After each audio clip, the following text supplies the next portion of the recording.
Hey everybody, just gonna do an airbag review for these Chassis Tech eBay airbags that I've had since July of 2018. I checked on eBay, they're still for sale.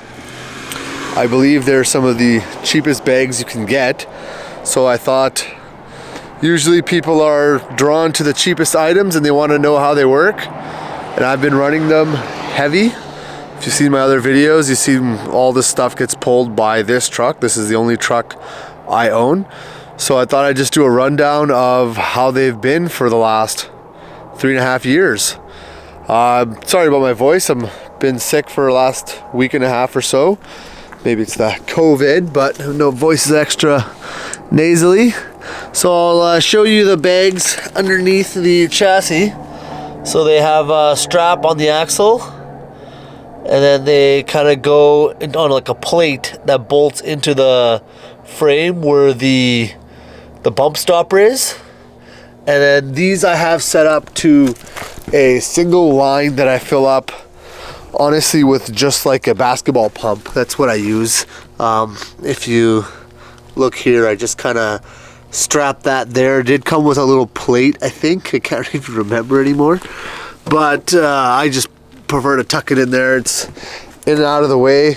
You can't see them from the side at all. But over the last 3 years, they've been good, I would say.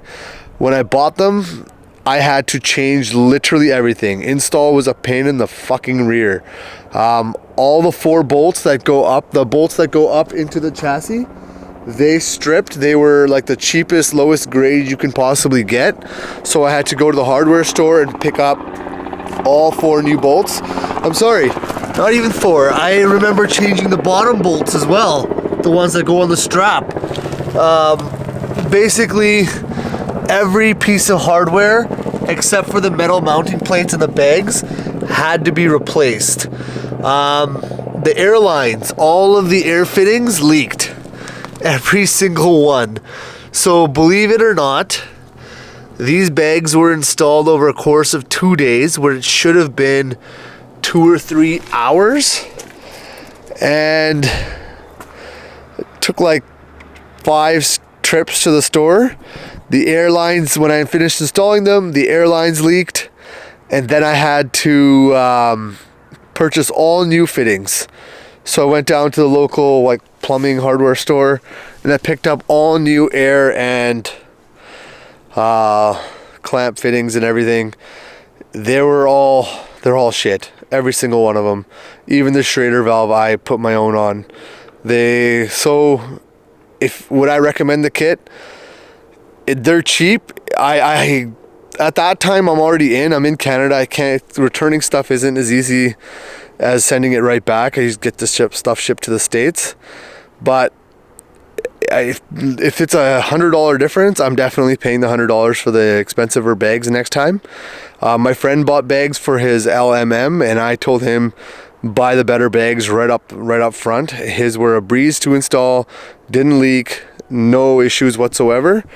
So that's my recommendation. They will work. They have been working for 3 years, but you got to do the work. You're going to have to change every single fitting, and they might be better. Maybe I just got a bad box, but for every single bolt and every single fitting to be required changing is quite out there in my opinion.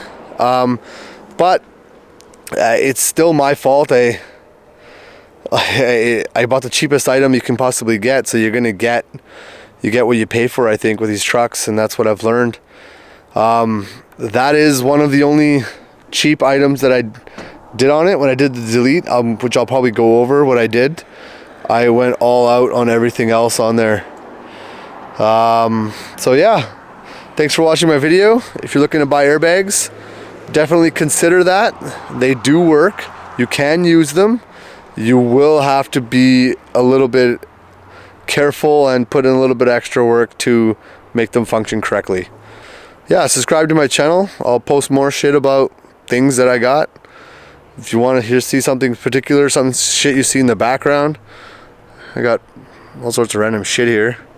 A trailer full of garbage. Just, yeah, let me know. Thank you very much.